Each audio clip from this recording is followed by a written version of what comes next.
여러분들, 이 시대에 지금 알곡과 쭉정이가 전 세계적으로, 전 지구적 규모로 나뉘어지고 있다는 거 요새 좀 느끼십니까? 예. 그런데 그것이 교회 안에서는 올바른 신앙 고백과 거기에 따른 자기 인격의 헌신, 결단, 그것으로서 이게 분리가 된다는 거. 그거는 좀 이제 확연히 느끼시겠죠. 거기서는 대답이 조금. 예. 지금 교회가요, 그쪽에서 알곡과 쭉정이가 나뉘어지고 있습니다. 올바른 신앙 고백, 뭐 다른 거 아닙니다. 여러분들 사도신경 잘 외우시죠? 예. 뭐 사도신경 가지고 이제 이 개신교에서 뭐 비판하는 사람들도 좀 있죠. 천주교에서 그 제정되어서 나왔다고 생각하니까. 그런데 천주교에서 그걸 제정해서 나올 때, 그때쯤에서 교회의 잘못이 시작된 건 사실이에요. 그러나 그 신앙 고백을 사도들 신앙으로 요점적으로 정리해서 내놨을 때 그 요점 내용 있잖아요. 예, 그거는 거기서 교회라고 하는 말의 용어에만 문제가 있지. 즉 로마 카톨릭 있잖아요. 그것만이 마치 그 올바른 교회인 것 같이 거기에 그 용어가 그렇게 돼 있었어요. 이제 그것 때문에 안 된다 그랬는데 나머지는 뭐 흠잡을 게 없어요. 사도들 신앙을 그대로 전해주고 있습니다. 그래서 칼빈이라는 종교 개혁자가 기독교 강요를 쓰게 됐을 때에도 이 사도신경을 절대로 무시하지 않았습니다. 제가 이제 오늘 이 얘기를 하는 까닭은 다른 게 아닙니다. 천주교라고 해서 무조건 개신교가 반대해야 할 이단이 아닙니다. 천주교도 마찬가지입니다. 개신교를 생각할 때 막 개신교를 사정없이 불에 태워 죽이고 뭐 말도 못했죠. 아주 악마같이 굴었습니다. 천주교는. 그런 점에서 이제 개신교는 정말, 개신교가 천주교를 정말로 떨어져 나간 이유는 법왕주의가 잘못이라고 하는 걸 지적을 했지 않습니까? 그런데 거기에 대한 핍박이 너무 악마적이었어요. 그래서 이제 개신교 쪽에서 너희들은 정말로 사탄 집단이다, 이러고서 떨어져 나간 거예요, 이게. 그렇기 때문에 근본적으로 법왕주의를 갖다가 정당화시키기 위해서 성경을 교회 역사 전통보다도 권위가 없는 것 같이. 그래서 로마 교회가 자기들 그 역사 기록 있지 않습니까? 특히 교회 역사. 그러다 보니까 교회 행정적인 규칙이 중요하고 그때 교단 우두머리 지도자들이 결정한 뭐 교리적인 문서라든가 또 거기에 따라서 어떤 사건에 대해서 재판을 해가지고 뭘 내놓는다든가 이런 것들이 나중에는 이제 황제보다도 더한 권위를 갖게 되다 보니까 신의 하나님의 칙령처럼 막 그렇게 이제 얘기를 해요. 그 교회 명령을. 그렇게 하면서 교회 권위를 막 높이다 보니까 교회 자체가 예수님의 신부로서 예수님만큼 권위가 높아진 것처럼. 그래서 교회의 수장이 되는 교황은 예수와 같은 권위를 갖는 것처럼 이런 식으로 끌어올렸던 겁니다.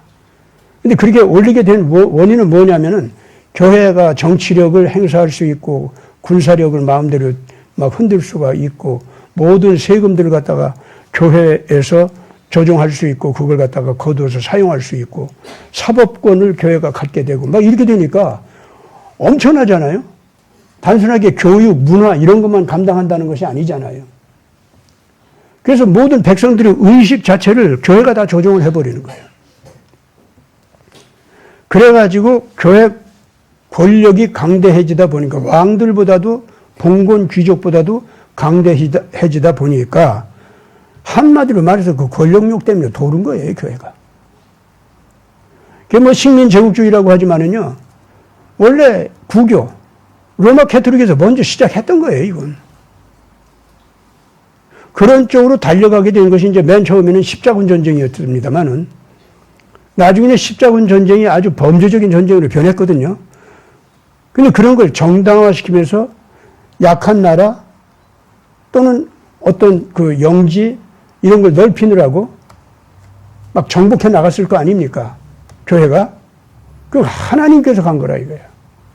하나님의 군대가 갔고 하나님의 군대가 가서 심판을 했고 그러니까 이 군대가 가면 그 앞에 그냥 무조건 엎드려 절하면 하나님을 맞이한 거예요. 이런 식으로 이 구교 로마 가톨릭의 군대가 원래 십자군 운동을 통해서 그런 짓을 시작했는데 그게 이제 버릇이 돼버렸어요. 그러면서 유럽에서는 종교개혁이 터지고 그 종교개혁을 한 나라마다 이제 로마 가톨릭하고 싸우게 될 거 아닙니까? 싸우게 되니까 자연히 군사력을 가진 전쟁으로 갈 수밖에 없는 거예요. 왜냐하면 로마 가톨릭은 자기 말 안 들으면 군대를 보내서 정복을 하고 와서 학살을 하고 난리를 치니까 어떻게 해요? 살아남자면은 싸울 수밖에 없잖아요. 그래가지고 신교 국가가 그렇게 해서 발생하는 겁니다. 그래서 이 신교 국가도 국가 형태를 가지고 이제 나오기 시작할 때는 벌써 이와 같이 같은 기독교 문화권인데도 불구하고 나하고 주장이 다르고 나하고 그 욕구가 달라.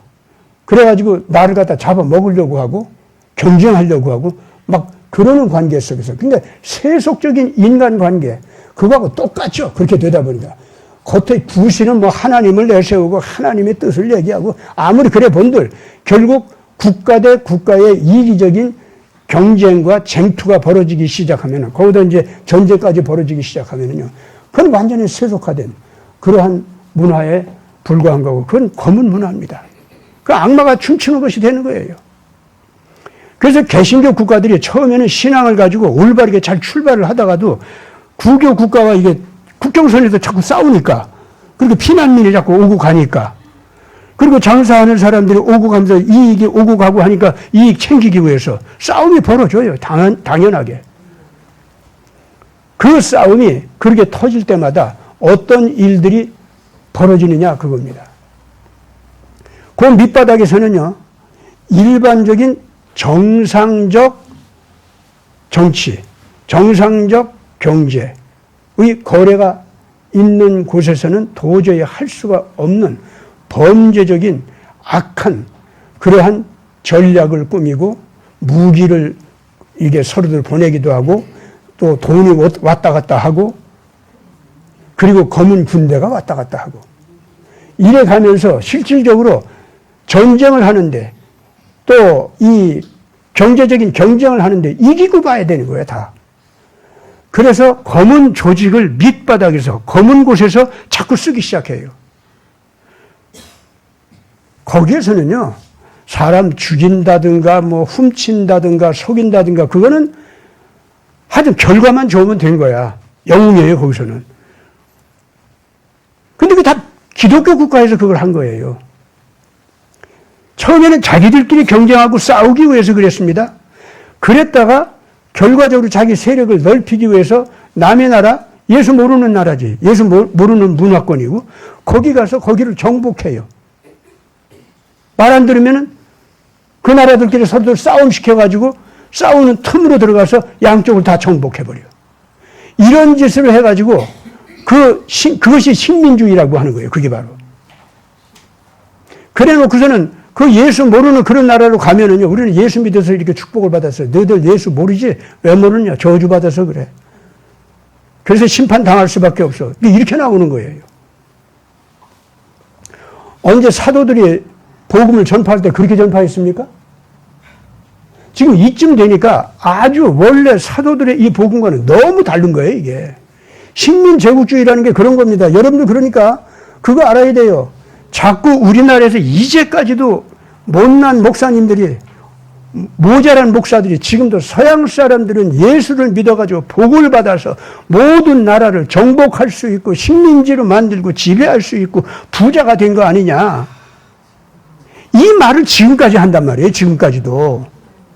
도둑질하고 강도질하라고 언제 하나님께서 그랬어요? 예수 모르는 사람들한테 가서 그렇게 하라고 했어요? 사랑을 실천하라고 했지. 밑바닥에 말할 수 없이 고통당하는 사람들 찾아가서 내 자식처럼 돌보라고 했죠. 그런데 이것이 하나님의 사랑이다. 너는 소중한 인간이다. 그걸 가르치라고 한 거죠.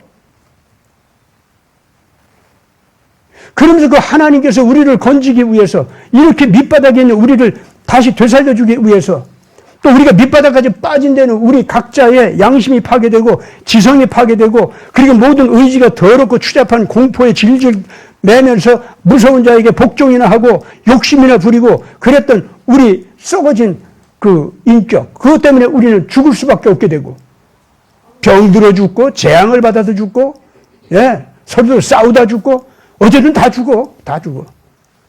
그렇게 된 게 우리 죄 때문에 그렇게 됐다는 거. 이걸 가르치면서 여기에서 건져주기 위해서 메시아가 오셨다는 거. 이걸 전파하는 그 크리스찬들은 전부가 다 이 예수님 같은 사랑을 실천하면서 가서 전하게 되어 있는 거예요. 하면 여러분들 지나간 역사 보세요. 식민 제국주의 시대에 이 백인들의 선교사들이 정말 그렇게 했는가? 개신교도 그랬고 구교도 그랬고 마찬가지예요. 둘 다 어디 가서나 정복자를 찬양했고 예수 믿는 정복자를 찬양했고 복받았다고 축복해주고, 거기 정복당한 사람들을 갖다가 너희들은 저주받은 무리라고 딱 지적하고. 여러분들 예수님 말씀대로 모든 사람들을 판단해야 됩니다. 예수 믿는 사람들한테, 예수님을 따르는 사람들한테 예수님께서 하신 말씀이 있습니다. 너희들의 의가 바리새인만도 못하면은 절대로 하나님 앞에서 너희들을 의롭다 하지 아니하리라. 그렇게 하셨어요? 안 하셨어요? 그러셨죠? 그런데 이 식민지 군대를 정복 군대를 끌고 갔었던 그 유럽 사람들이 실질적으로 모든 식민지에 갔을 때에 사실은 이 사람들은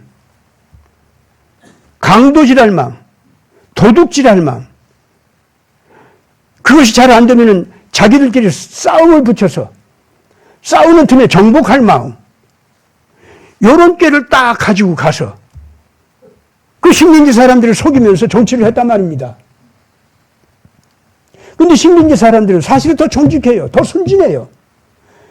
귀신한테 절할 망정. 더러운 샤만한테 가서 점치는 거, 그런 거 할 망정. 이 사람들은 부모 섬길 줄 알고, 자식을 내 목숨처럼 알고, 도둑질하는 거, 그거 잘못됐다는 거 인정하고, 자기 나라를 위해서는 자기 임금이 자기를 무엇까지 대접해도 자기 나라가 어려움 당하면 그냥 목숨을 걸고 가서 싸우고 아니면 가서 헌신하고, 이게 백성된 도리다, 이렇게 알고 살아가는 사람들이에요.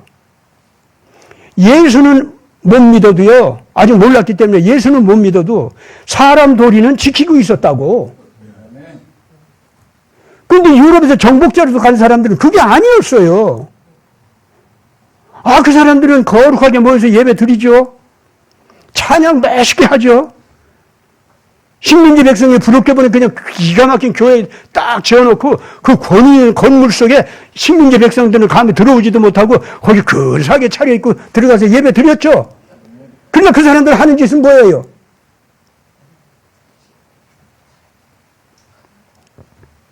바리새인들의 의보다도 못하면 너희들이 절대로 내 아버지 앞에서 의롭다 함을 받지 못하리라. 그렇게 말씀하셨는데 예수님께서는 이거는요, 거꾸로 돼도 한참 거꾸로 된 거예요. 나는 그렇기 때문에 한국에 침략해온 임진왜란 일본 장군들이 아무리 십자가 군기를 가지고 왔어도 천지신명께 빌었던 충무공 이순신의 의와 그 기리스탄이라고 하는 그 크리스찬 군대 있죠? 일본. 그 사람들의 의로움을 하나님께 딱 가져가서 여기 누가 더 의롭습니까? 할 때 분명히 하나님께서는 충무공이라고 하실 거예요. 예수께서 말씀하시는 의는 이렇게 공명정대하게 가르쳐야죠. 안 그렇습니까?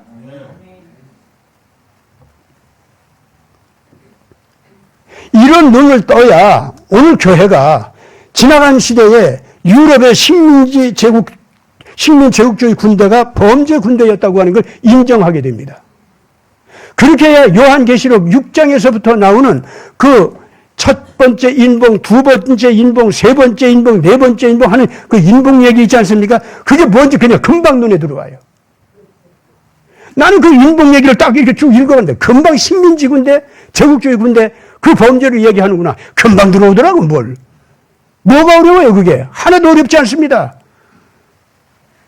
그러나 대신에 식민 제국주의가 기독교 옷을 입었지만 사실은 큰 범죄 군대였다라고 하는 걸 인정하지 못하는 사람들은, 그건 축복받은 하나님의 군대라고 보는 사람들은 요한계시록 6장 아무리 봐도 식민 제국주의 군대라고 그 범죄를 얘기한 거라고 상상도 못해요.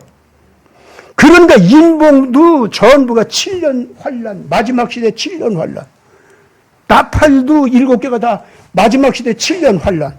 거기다가 다 집어넣어 버리는 거예요. 그거 누가 그렇게 해석한 줄 압니까? 로마 교황청에서 한 거예요, 그게. 왜 그런지 알아요? 성경 속에 있는 적그리스도에 대한 가르침. 이걸 가지고서 자꾸 신교 쪽에서는 그냥 자기들 법왕과 더불어서, 교황과 더불어서 천주교가 그리고 식민 제국주의 군대를 보낸 그 모든 그런 행태들이 아주 이건 잘못이다. 이러고 얘기하는 거 있죠? 아무리 봐도 그게 맞거든. 그러니까 이 성경을 통해서 성경에서 말하는 대운녀 내지는 적그리스도 이것이 자기들을 가르치는 것이 아니라는 것을 성경 해석을 통해서 설득을 시키자면은 안 되겠다. 성경에서 말하는 이 적그리스도라고 하는 거 이게 다른 게 아니고 마지막 시대에 적그리스도가 한 7년쯤 나와서 대재앙을 주는데 그 마지막 세대 7년 대환란 그걸 얘기하는 거다. 이렇게 해석을 하게 한 거예요.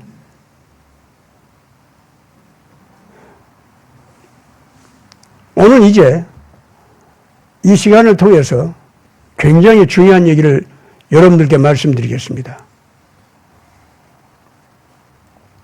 모든 교회가 정신 바짝 차리고 지금 예수님이 직접 오셔서 이미 마지막 적그리스도에게 행할 역사 심판을 시작하고 있다는 이 사실을 분명히 알아야 됩니다. 성경에서는 역사 심판과 최후 심판을 완전히 다른 개념으로 잘 가르치고 있습니다. 역사 심판은 뭔지 압니까? 다른 거 아닙니다. 성경에서 기록된 지적을 해놓은 적그리스도 있죠? 예. 그것이 크게 8번째 시대까지 8구분을 하고 있어요. 순서대로 진행이 그렇게 된다는 것을 명확하게 지적하고 있습니다. 요한계시록 17장에서 그 얘기가 나와요. 마지막 적그리스도가 7머리를 가지고 있는데 그 머리가 한편으로는 큰 7산, 전 세계, 전 지구를 갖다가 다 포용하는 거대한 권력 집단이 있죠. 요새는 국제 블록이라고 할 수 있죠. 예? 7개 블록이 있다는 거예요.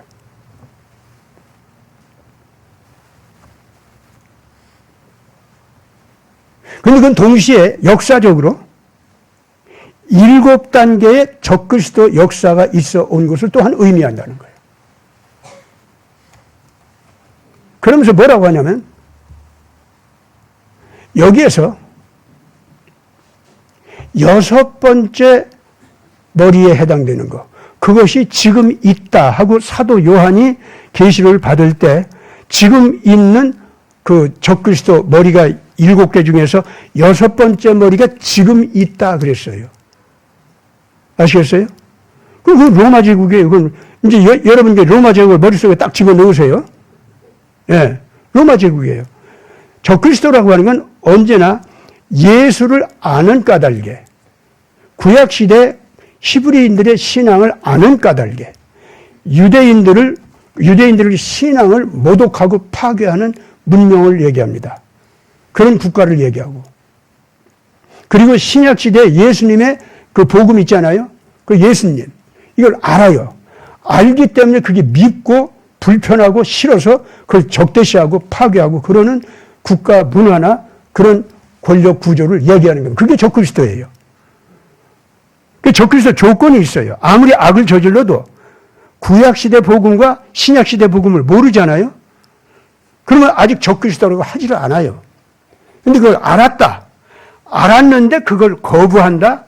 받아들이는 척한데 사실은 아주 모욕하고 그걸 이용해서 자기 유익을 추구한다. 이렇게 될 때 그걸 적그리스도 또는 거짓그리스도 이렇게 얘기하는 겁니다.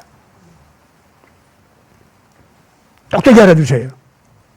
그동안 여러분들 이 일곱 머리에 대해서 우리 교회에서는 여러 번 제가 얘기했어요. 그래서 대강 다 알고 있습니다. 그러나 오늘 이 시간 이 역사 심판과 연관시켜서 정확하게 알고 지나가세요.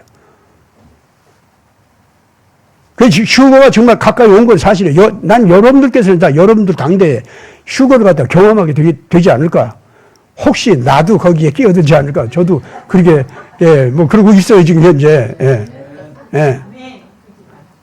김시현 목사도 그렇게 되게 해달라고 기도해 주세요. 근데 그만큼 지금 현재 이 마지막 징조 시대란 말이에요. 근데 모든 이 적그리스도 순서를 보면은요, 여섯 번째가 사도 요한 시대 지금 있다 그랬어요. 그러면 다섯은 이미 지나갔다 그랬습니다. 아시겠죠? 그리고 일곱 번째는 반드시 세상 마지막에 잠깐 동안 일어나서 보였다가 심판을 받고 또 사라진대.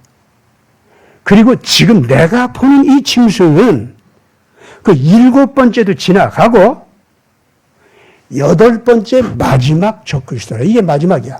이제 더 이상 없어. 그게 인류의 마지막이야. 인류의 마지막이라는 것도 인류가 다 망한다, 다 죽는다. 이런 상상하지 마세요. 자꾸 그런 개념이 지금 돌고 있는데 그거 아닙니다. 알곡과 쭉정이를 나눈다는 얘기예요. 알곡은 천국 곳간에 들이고 쭉정이는 심판당한다. 그런 얘기입니다. 자, 그런데 그러면 다섯이 누구냐 하는 거예요. 다니엘이 자기가 지금 당장 눈으로 보는 짐승 있죠? 그것이 바벨론이다. 이렇게 딱 지적을 했어요. 그리고 바벨론 다음에 페르시아가 등장한다고 다니엘 자신이 예언을 해요. 자기가 또 페르시아를 세웠으니까 알 수 있죠. 그 다음에 뭐가 나오느냐? 헬라가 나온다고 그랬어요. 헬라 나온 다음에 그 다음에 로마 시대예요. 됐죠? 그리고 헬라도 네 개의 머리를 가진 표범으로다가 다니엘이 봤어요. 그러니까 헬라 제국이 알렉산더 대왕 이후에 네 개의 그리스 제국으로 나뉩니다. 실제로 그렇게 됐어요. 오죽하면 이 다니엘서를 보고서는요, 이 다니엘 여기 지금 이거 쓴 사람은 진짜 다니엘 시대 그때가 아니고 그리스도 다 나타났고 로마도 나타나는 걸 본 그때 시대 사람이 이걸 썼는데 다니엘 이름을 차용해가지고 자기가 옛날에 예언적으로 쓴 것처럼 그따위로 쓴 거예요. 요러고서는 다니엘서를 갖다가 아주 그렇게 우습게 취급하는 성경 해석자들이 있었죠. 좌파가 다 그렇게 합니다. 근데 다니엘서가 하나님 앞에 올바르다고 하는 것을 정확하게 예수님 자신이 증언해 주셨어요. 예수님 자신이 그랬잖아요. 다니엘의 기록에도 이른 바 세상을 멸망케 하는 가증한 것이 서지 못할 거룩한 곳에 서는 것을 보거든 너희들 알아둬라. 그게 바로 세상 마지막이다. 이러고 말씀하셨잖아요. 그랬습니까? 안 그랬습니까? 네. 그래서 다니엘서를 예수님이 인용해서 옳다고 하는 걸 인정해 준 거예요. 따라서 자 그러면 다니엘이 얘기한 대로 로마 제국 바로 앞에 헬라가 있죠? 헬라 앞에 누가 있어요? 페르시아가 있죠? 페르시아 앞에 누가 있습니까? 바벨론이 있어요. 그러면 뭐야? 두 개가 없네. 첫째, 둘째는 누구냐 말이요.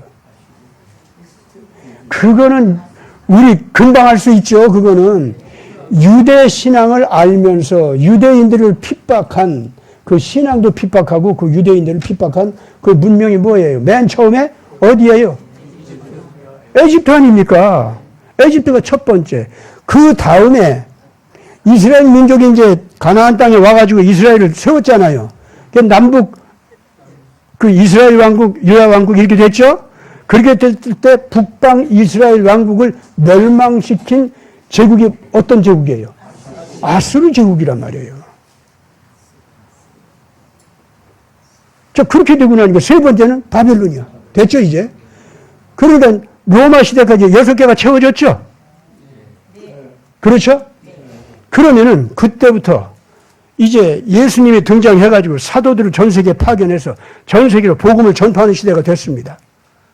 그러면서 이 계시록을 보면은 교회가 부패해가지고 대음녀가 된다는 말이 나온다 그 말입니다. 그렇기 때문에 일단 7번째 적그리스도가 등장하기 전까지 교회가 타락하는 과정이 있어요. 그 교회가 타락해서 대음녀까지 돼버렸어. 그 대음녀는 자기가 8번째 짐승이 될, 즉 7번째 짐승도 되고 8번째 짐승이 될 그 악한 적그리스도 있죠? 그거를 이 대음녀가 키워서 자기 종처럼 부려먹었다. 그렇게 나와요. 그걸 계시록 17장에는 대음녀가 7머리 달린 짐승을 타고 앉았어요? 안 타고 앉았어요? 그러니까 부렸다니까. 말을 타고 앉아서 부려먹듯이 그렇게 했다. 그 말이에요, 그게. 부패한 교회 그 더러운 음지에서 뭐가 나왔다고? 악마가 나왔다는 거예요. 적그리스도가 나왔다는 거예요. 그걸 키웠다는 겁니다. 저희들 종으로 삼아서 부려먹었다는 거예요. 교회가 식민, 제국주의, 도둑질, 강도질, 그리고 전쟁꾼 노릇, 정복자 이 노릇을 하는 동안에 지하에서 음지에서 키워낸 아주 옳지 못한 정말 신성모독, 인성모독하는 그 악마 같은 세력을 키웠다는 거예요. 그걸 부려먹었다고 했으니 맨 처음에 그게 등장할 때는 예수 믿는 척, 교황 따르는 척, 그랬다 그 말입니다. 그것들이. 근데 그것들이 어떻게 했다고 그랬어요? 대음녀를 미워해서, 때가 되니까 미워해서 물어 찢고 짓 밟고 부수고 그걸 집어 삼켰다. 그리고 태워 없앴다. 그 얘기가 나와요? 안 나와요? 그대로 나오죠? 아우, 그거 읽을 때는 여러분들 그 괴물, 7머리 달린 괴물이 그 괴상한 짓 하고 막 그렇게 하니까 더군다나 위에 올라타 앉아있는 여자는 나 외에 누가 나를 과부로 만들 수 있느냐? 나는 하늘 황후라 이러고 떠드는 그 대음녀란 말이에요, 그건. 예?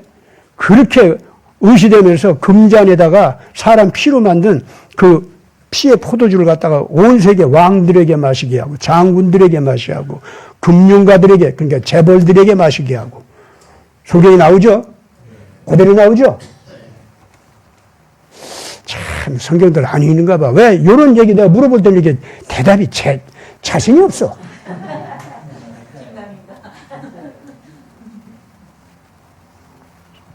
요한계시록 이제부터는요, 자꾸 읽어보세요. 그러면은 제가 얘기하는 것이 다 이해가 됩니다. 그러면은 그로테스크하고 무섭고, 낯설고, 이제 그렇게 되질 않아요. 금방 다 이해를 할 수 있게 되니까, 그럼 요새 무슨 얘기하는 거네, 이게 다 나와요. 그러면서 성경에서는요, 그들이 그런 범죄를 저지른다고 하는 것을 예수 이름으로, 여호와 이름으로, 그런 온 세계로 나가서 도둑질 한다는 거, 그래서 하나님께서 그것들을 반드시 징벌을 한다고 했습니다. 그러면 7번째 머리가 이 타락한 음료로 변한 그 기독교 부패 문화권 있죠.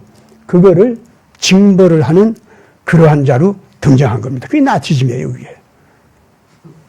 아니, 그러니까 무솔리니도 이 구교, 카톨릭이 잘못되어 있으니까 거기에서 나왔지 않습니까? 그렇죠. 신교에서는 나치즘이 나왔고. 그랬어요, 안 그랬어요? 예. 일본은 거기에 더 붙어가지고 저도 한번 그 짐승 노릇 한 거고. 그래가지고 걔네들은 딱 다시 새로운 소망의 빛으로 일어설 한국 있죠?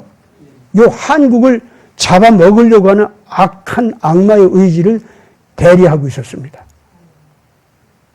그런데 그 일본 군대도 세상에 임진왜란 때부터 기독교 깃발 들고 나오더니, 예, 이제 메이지 유신이다 해가지고 대동아 공영권 군대 깃발을 가지고 나왔을 때는요, 바로 적그리스도인 나치즘과 하나가 되어버렸잖아.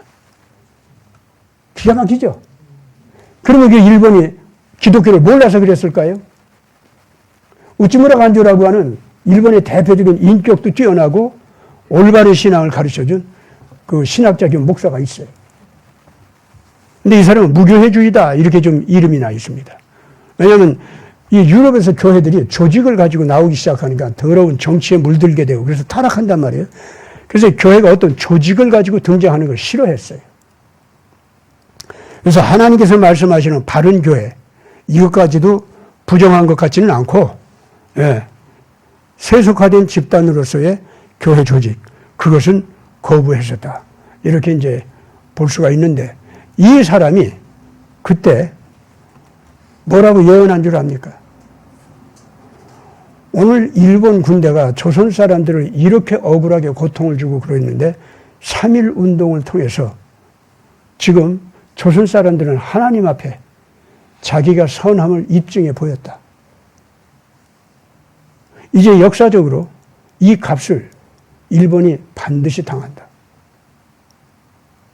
3.1 운동 이 피를 흘려놓고서도 해결을 안 하면은 일본은 반드시 하나님의 불의 심판을 받을 것이고 결국은 저 조선 사람들은 일어나서 일본을 가르치고 일본에게 새롭게 살 수 있는 길을 열어줄 거다. 이런 예언을 했어요. 이런 건 왜 한국에 왜 전해지지 않는가 나 모르겠어.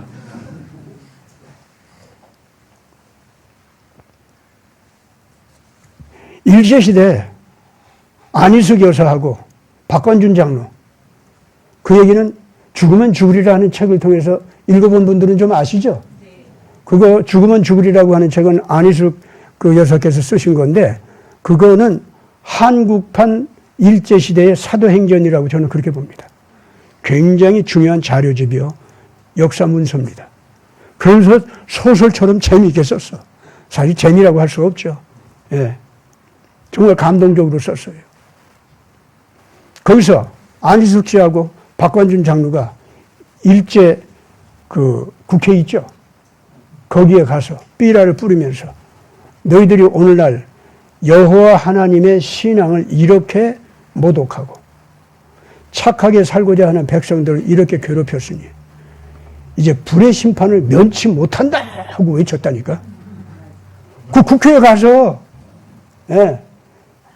그래가지고 잡혀 들어갔죠.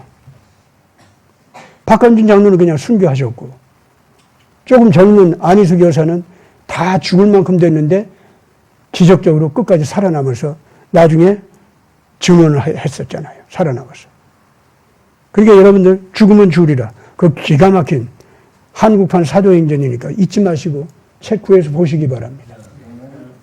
앞으로 우리 교회에서도 이제 그런 정도로 가치 있는 책을 좀 출판하고 내놓으려고 합니다. 지금도 우리가 내놓는 책이 그런 노력 중에 하나입니다.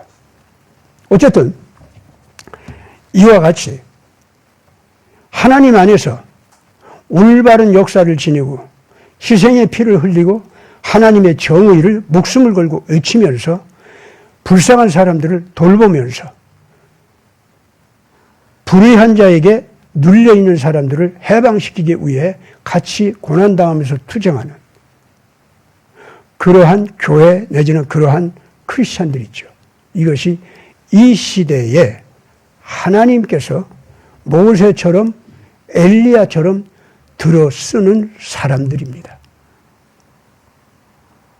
말라기에 보면은 마지막 시대에 모세 같은 엘리야 같은 하나님의 종들이 나온다고 했어요.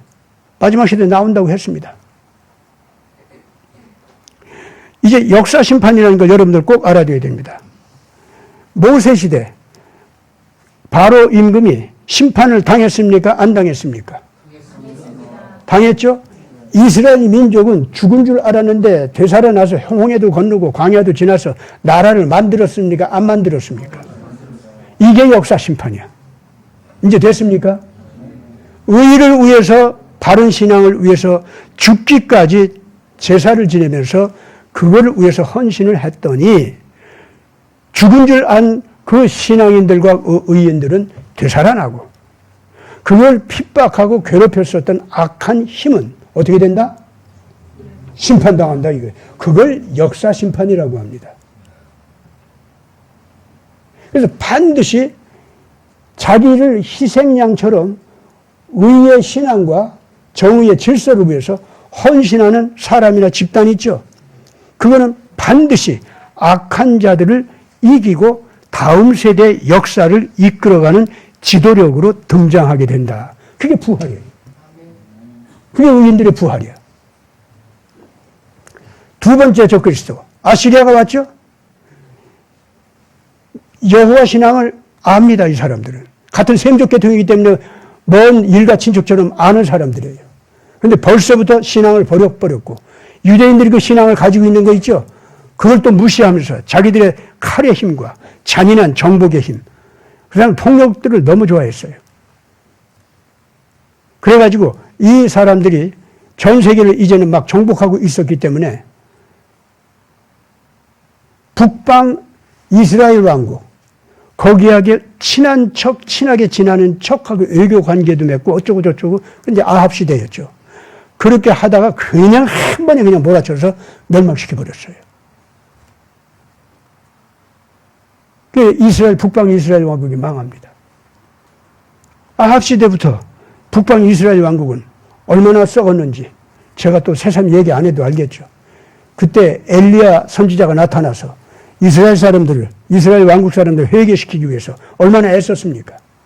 심지어 하늘에서 불이 내려오는 기적도 보여주고 3년 반 동안 비가 안 오는데 비까지 내리게 하고 기도를 하면서, 그래서 하나님의 권능과 권위가 얼마나 놀라우신지 그걸 보여주셨잖아요.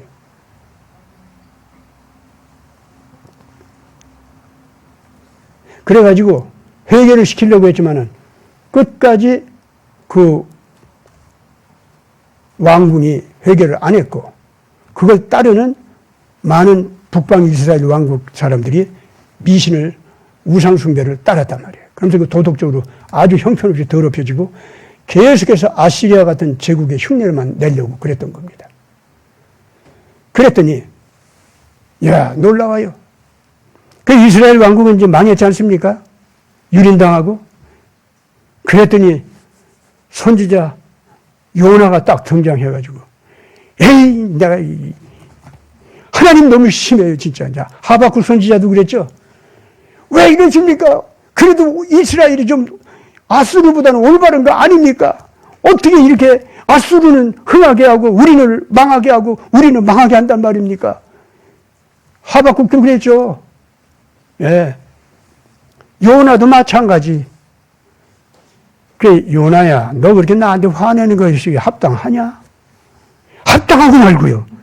주님 너무하십니다. 그래서 그냥 바다 건너 저쪽 다시스 쪽으로 가려고 배를 탔어. 그랬더니 거기다가 바람을 보내고 물고기를 보내가지고 그냥 요나를 삼켜버리게 했어. 그래도 요나가요, 자기가 죽게 됐는데 거기서 하나님, 내가 하나님 뜻을 어기고 딴 쪽으로 가려고 하니까 오늘 나를 갖다 물고기 뱃속에 가둬놓고 너 내 말을 들을래 안 들을래? 지금 그러고 계시니 내가 가겠습니다. 니느웨 성으로 가서 그 못된 것들 회개시켜가지고 또 그냥 우리 주님은 내가 가서 회개하라면 저것들 회개하면 살려줄 거 아닙니까? 그래도 멸망시켜야 되는데 왜 살려줘요? 왜? 우리 이스라엘을 망했는데. 그렇지만 이제 하나님께서 나를 물고기 뱃속에 넣어서 이제 나 이제 죽게 했으니까, 예, 가겠어요, 제가. 그렇게 된 거예요, 이게. 그러면서 하나님 내가 회개합니다. 하나님은 아버지 같은 자비가 있으셔서 저 못난 백성도 이스라엘 민족이 예언자 족속이 돼가지고 하나님을 가르쳐주고 하나님의 자비의 품속으로 돌아오도록 이 니느웨 백성이 아주 악독하고 잔인한데 우리 유대인들의 신앙을 본받아가지고 그래가지고 하나님 품속으로 돌아오도록 우리가 권고를 해서 그들이 회개할 수 있도록 기회를 주기를 바랬는데 우리가 그렇게 하지 못하고 아합 왕부터 아수르 흉내만 내려고 했습니다. 아수르 귀신이 부러워가지고 여호와 하나님의 옆에다 제쳐놓고 앞으로 귀신한테 같이 절하려고 했고 아수르의 그 잔인한 문화 그거 흉내내가지고 그래가지고 우리도 이 무시무시한 군대 키우고 말이지 악독한 전략 정책 이런 거 본받아가지고 우리도 좀 남의 나라 가서 막 훔치고 도둑질하고 강도질하고 막 종으로 부려먹고 이게 얼마나 좋으냐. 아합이 이제 그런 꾀를 내고 있었단 말이에요. 그래서 이스라엘 다 타락시키려고 하니까, 야, 우리 아합 왕 최고다. 우리 아합 왕이 이제 우리 이스라엘을 이제 강국이 되게 하겠구나. 또 이제 이스라엘 백성들은 그게 좋다고 막 뛰어나오고. 그랬단 말이에요, 그때. 그러니까 하나님께서 어떻게 답답하겠어요. 너 요나 그거 몰랐어? 네가 예언자라고 하면서. 네 왕과 왕비와 백성들이 그렇게 타락하고. 이스라엘의 타락을 인해서 아수르가 이제 영원히 망하게 생겼는데 아수르 밑에는 그래도 많은 백성들이 있잖아. 지금 아수르 백성만 있는 게 아니잖아. 그 아수르가 정신 차리면 수많은 나라들이 지금 이제 구원받을 수 있는데 그걸 가르치고 그걸 깨우치게 누구야? 바로 이스라엘 왕국 너희들이 할 일 아니야. 그런데 너희들이 여호와 하나님을 바르게 전하려고 생각은 안 하고 아수르 흉내를 내고 아수르 귀신한테 절해? 이 못된 것들. 너 요나 그거 알았어 몰랐어? 야, 알았어요. 너 가서 제대로 그 아합 왕한테 제대로 얘기해줬어. 아합 이후이죠. 아합 이후에 그 이스라엘이 타락하고 가서 가르쳤어 안 가르쳤어? 아니 가르치려고 해도 말을 안 들어요. 그래 그렇게 못났어 그것들이 그렇게 못됐고 그 내가 어떻게 그걸 가만둬? 아수르 멸망 그 밑에 있는 수많은 백성들의 멸망 그 책임을 누구한테 추궁할까? 그것들도 다 내 자녀들인데. 그래, 요나가 할 말이 없는 거야, 이제. 주님, 나를 이 물고기 뱃속에 쳐넣어가지고 죽게 하는 것이 마땅합니다. 내가 할 말 없습니다. 그러나 내가 이제 깨달았으니 가시라고 하면 내가 갈게요. 니느웨에선 갈게요. 이러고 이제 항복을 했다고. 그래, 갈 거야? 예. 그럼 됐어. 가. 이래가지고 물고기 뱃속에서 살아나오는 거 아니에요? 그게 한 사흘 반 동안 그 속에 갇혀 있었대요. 그게 우리 주님 예수님께서 무덤에 있는 사흘 반 있지? 그걸 예표적으로 보여준 사건이다 해가지고 예수님이 그걸 또 인정해 주셨어. 그러니까 요새 좀 못난 예언자 있고 못난 하나님 종들 있어도 요나처럼 회개들 잘하시오. 잘해가지고 정말로 이 시대에 맞는 하나님의 종노릇들 잘 하기를 바라고 여러분들 모두가 다 주님은 나는 형편없이 무지하고 나는 뭐 할 수 있는 힘도 없고 형편없는데 주님 뭐 내가 뭘 합니까? 이런 소리도 하지 마세요.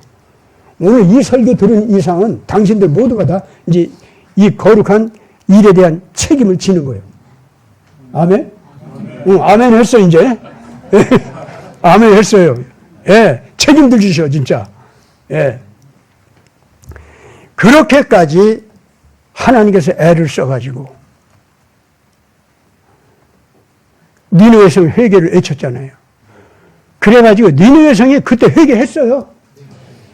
역사적으로 시간을 보니까 한 76년 아수르 제국이 더 시간이 연장됐더라고.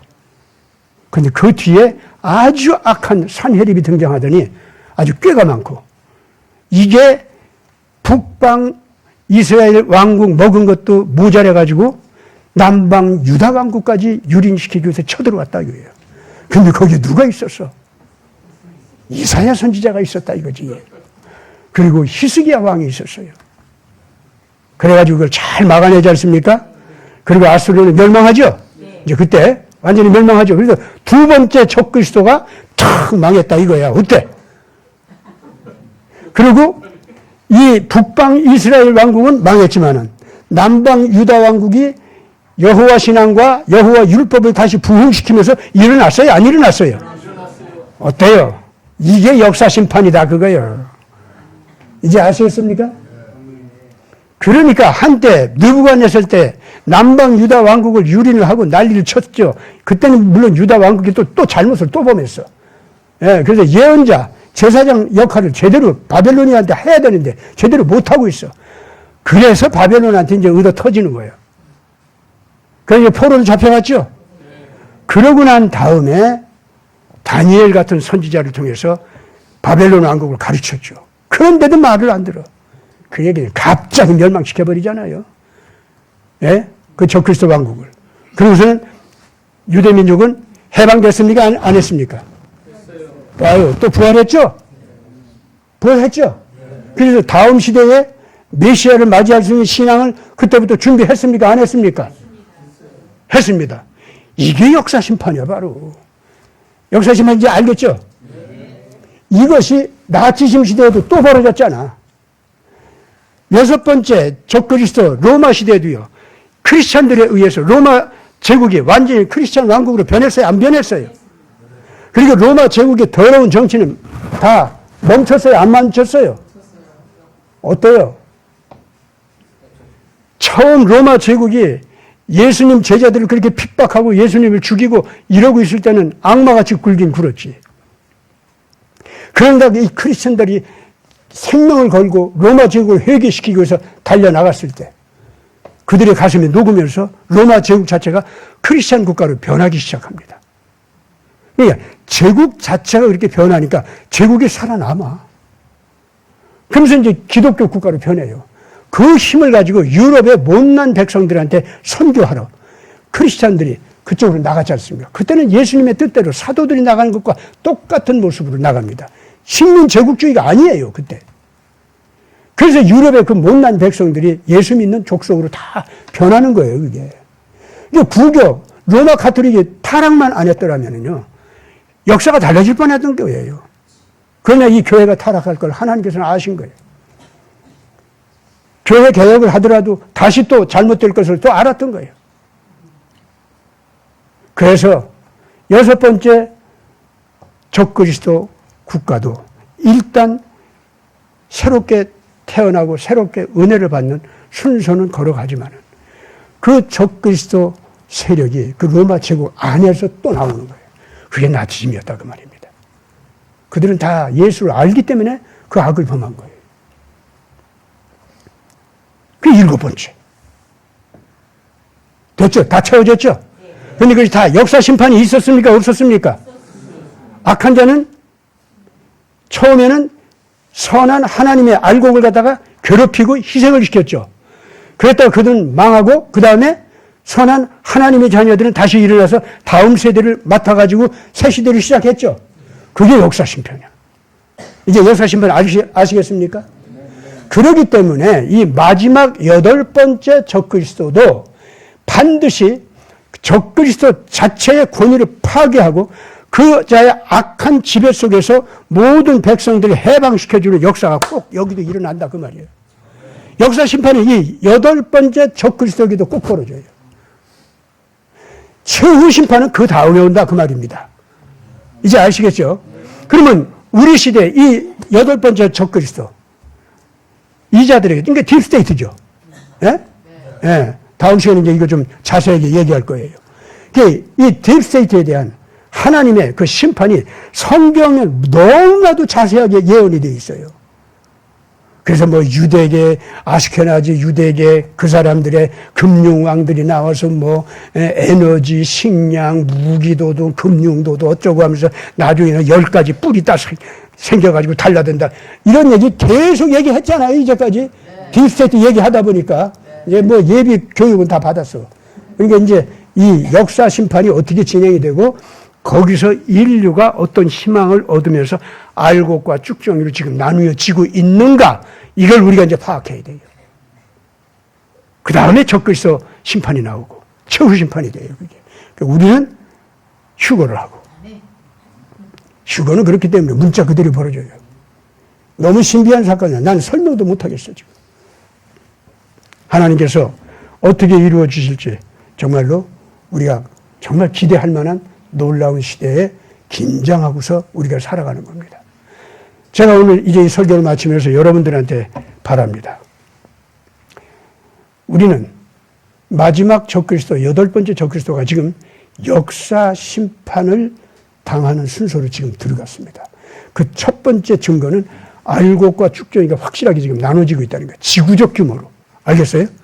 알곡과 쭉정이가 지금 나눠지고 있어요. 그리고 거짓 크리스찬과 참된 크리스찬이 확실하게 이제는 드러나면서 그게 지금 갈라지고 있어요. 정확하게 갈라지고 있어요. 이건 교단도 의미 없고 교파도 의미 없어요, 이제는. 아시겠습니까? 더군다나 이 알곡과 쭉정이를 나누는데 이제는 교회라고 하는 어떤 종교적 울타리에 들어와 있느냐, 교회 밖에 있느냐, 그것도 의미가 없어요. 개개인마다 예수 앞에서 자기 인격이 어떤 결단을 내리느냐, 아시겠습니까? 모든 공동체마다 예수 앞에서 자기가 어떤 결단을 내리느냐, 바로 거기에서 모든 건 결정됩니다. 또 그런 올바른 기준의 판도 위에 사람들이 나라도 끌려오고 모든 작은 공동체도 끌려오고 개개인도 모두 그쪽으로 끌려오는 거 있죠. 이게 지금 우리 시대가 이 마지막 알곡과 쭉정이를 나누는 역사 심판 종에 끌려 나오는 첫 번째 징조입니다. 이제는 예수가 주는 기준에 의해서 내가 살 거냐 말 거냐, 개인도 가정도 모든 직장 그 회사 운영 원칙도 국가도 민족도 전부가 이제 그 하나 기준 거기로 몰려오게 되어 있습니다. 두고 보세요.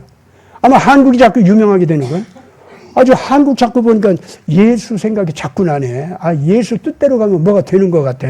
한국 사람들이 예수 몰라도 어쩌다 보니까 예수 문화 속에 그 안겨가지고 살다 보니까 제절로 그냥 막 잘 되는 그런 나라에 살고 있네. 그러다가 뭐 얼마쯤 지나면 다 예수 믿네. 한국에 대해서, 미국에 대해서 사람들이 그렇게 판단하고 있어요, 지금. 여러분, 이 기가 막힌 시대, 앞으로 우리가 어떻게 행동할 것이냐, 아주 흥분되지 않습니까? 그걸 기대하십시오. 같이 기도합시다. 아버지 하나님, 다시 오시는 예수님 발걸음 소리를 오늘 이렇게 제대로 전할 수 있게 해주시는 것을 감사합니다.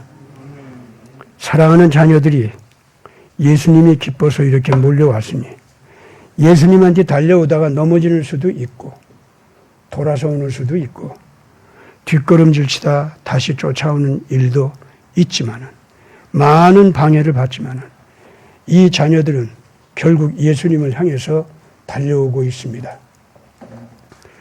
이 귀한 자녀들 주님께서 마음을 열어주셔서 예수님을 알아보게 하여 주시옵소서. 예수님의 다가오시는 징조를 느끼게 해 주시옵소서. 그래서 예수님과 더불어서 함께 이 세대에 건질 사람들을 건지고 씻을 사람들을 씻어주고 고칠 사람들을 고쳐주면서 우리 주님 앞에서 함께 잔치마당을 벌리기 위해서 이 귀한 자녀들 달려나가게 하여 주시옵소서. 그러한 권위를 허락해 주실 줄 믿사옵고 우리 구주 예수 그리스도 이름으로 간절히 기도드리옵나이다. 아멘.